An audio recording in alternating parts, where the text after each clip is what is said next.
consists of Mark, Michael, and Michael. We're going to go over the aerator mixer station and steady-state step response analysis. Just a brief overview. We are going to review the system, analyze the steady-state operating curve, the step response analysis, followed by the FOPDT modeling and analysis for that, with some conclusions at the end. Here we have a block diagram for our system with the motor being, or the input being input percentage of the motor. It goes into the mixing drive system, and we get a output in terms of RPM. Diagram here. See the motor here, the transmitter and the controller. There's a gearbox to reduce the speed of the motor for the aerator. It needs to be at a certain RPM for it to work properly, so that's what the gearbox is doing. Here's an example of our response. Speed versus time. This is for 5%. This is one of Mark's graphs, I believe. As you can see, there's not a lot of deviation, just 6 RPMs, and it averages out about 75. And not too much transient time. Here is our steady-state operating curve. As you can see, it's very linear, probably the most linear of all the systems.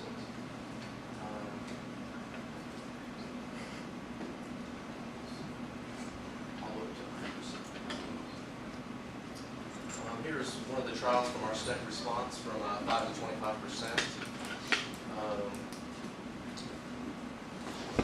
The jump of 20%. As you can see, the gain is around 17.4 RPM per percent, and real low density. We use the fit2 method to find our tau and dead time, which our dead time was 0.01 seconds, right there, and our tau was 0.4 seconds for the central. Here is the step down, again with a 20% decrease in input power, and again the gain for that was 17.4 RPM per percent. Again, using the same method, we found our dead time to be 0.01 seconds and our tau to be 0.4 seconds. Just a little comparison for the gains. You see they remain relatively the same all the way to 75 to 100. They vary a little bit there, all around 17.4.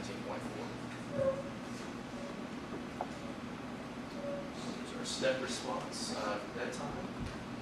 Dead time increases with the amount of input to the motor, with the lowest being, of course, 5 to 25%, highest 75. For our time constant tau, the highest time constant was at the beginning for 5 to 25%. Remained relatively the same throughout the mid-range of the motor input. And it jumped a little bit there for 75 to 90%. Here's our FOPD transfer function. Step functions can be changed to a manipulated variable. Maybe and just to let you know, TD is the time of the step. TO is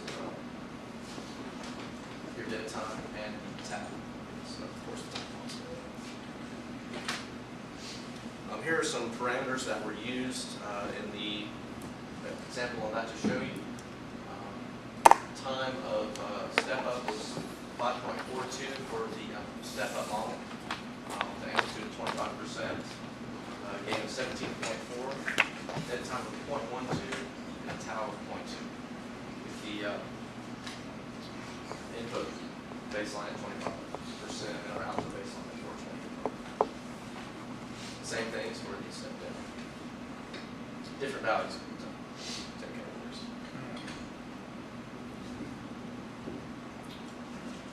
Here, the model is the black line right here. You can see it lays right on top the experimental results very well.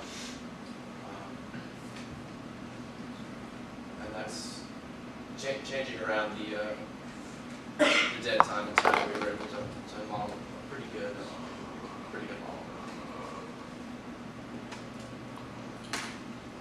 Same thing for the step down. Put it right on top of there. K remained the same as far as gain, and tau or dead time tau is very similar. Here we have a comparison of the experimental versus the model. I should have these right next to each other. The gain was relatively the same for 0 to 25%, and 25 to 50 for 50 to 75 also, but differed quite a bit for the 75%. Here we have our dead time, which experimentally we found we had about 0.01, which after modeling it, we found that it was off by quite a bit. Here's what the model shows. And their range is about 0.2, or 0.13, 25% decreases, input increases. Here's the time constant. Again, we probably overestimated the tau for the experimental data, and when modeling it, we found the tau to be much lower.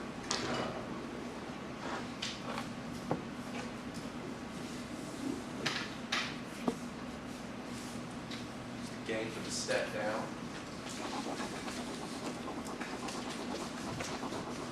Probably the biggest differences would be in the 25 to 0% range. The other ranges were relatively close.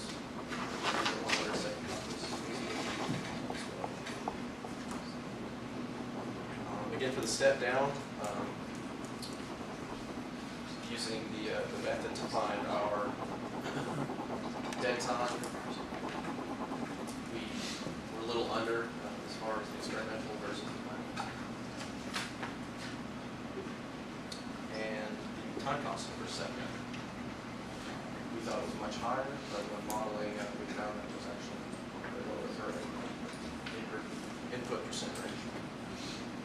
In conclusion, our SSOC shows a very linear correlation between input power and voltage, with our operating range all the way from 0 to 100%. K in the system is equal to the slope of our SSOC, and the experimental and modeled results match up quite closely. The dead time increases with input, and the difference between the experimental and the model results. And also for our time constant, they remain the same throughout the experimental results, but varied compared to the model.